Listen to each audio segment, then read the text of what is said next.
The hardest thing I had to overcome is really just making the transition of being a street hustler to like a quote-unquote star. If you don't know, now you know. We are going to talk about an album that laid the blueprint, the bricks to a lot of current rap. No cap, all facts. September 2024 marks the 30th anniversary of one of the greatest albums ever released, regardless of the genre, but definitely in rap.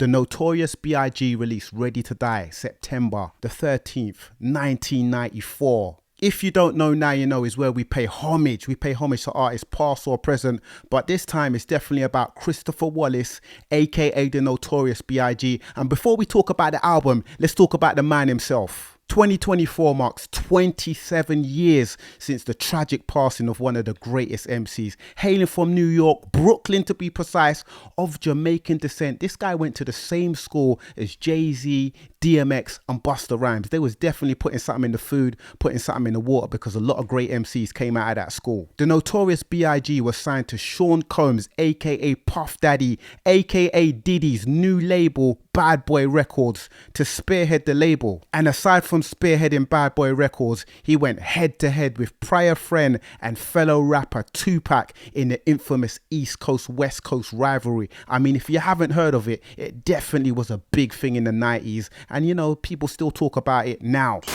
A stupid rapper is a that has somebody else tell them what to do. If you don't know, now you know. You might already know a little bit about Christopher Wallace, aka the Notorious B.I.G, but let's talk about that debut album, the first album, Ready to Die, released September the 13th, 1994.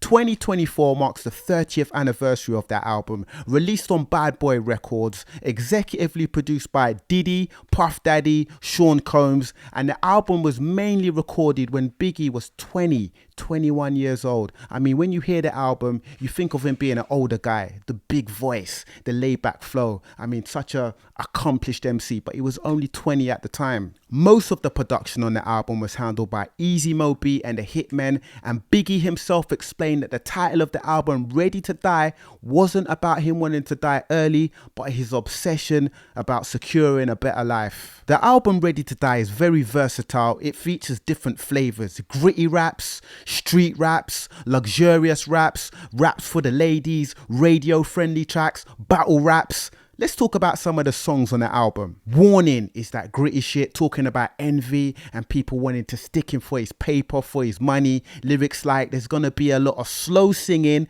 and The flower bringing. if my burglar alarm starts ringing. Then we got the What, straight lyrical exercise featuring the only guest appearance on the album, Biggie going back to back with Wu-Tang member The Method Man. This is that straight 90s rap. Then we got the song Juicy featuring a massive soul sample and a rags to riches story and the classic lyric, it was all a dream. Then we got a song like Me and My. This is some classic Bonnie and Clyde ride or die relationship stuff. And we got lyrics like, you look so good, I will suck on your daddies. I can't say the last part of the lyric. What can I say about Big Papa? This track, another massive soul sample, luxurious raps, one of the most renowned rap songs of all time. I know you've been to a party and heard this song. This one is massive. And then we got a song like Suicidal Thoughts. I think the track title is pretty self-explanatory. When I die, I want to go to hell because I'm a piece of shit. It ain't hard to effing tell. I mean, say no more. Then we got Who Shot Ya? More lyrical exercise, straight up rap-ish. The lyrical molesting is taking place, messing with B.I.G. it ain't safe. Just Playing, aka Dreams, is a cocky track about Biggie wanting to have intimacy with all of the hot 90s R&B vocalists out there, and there's a couple of shots as well, man. This one's rude.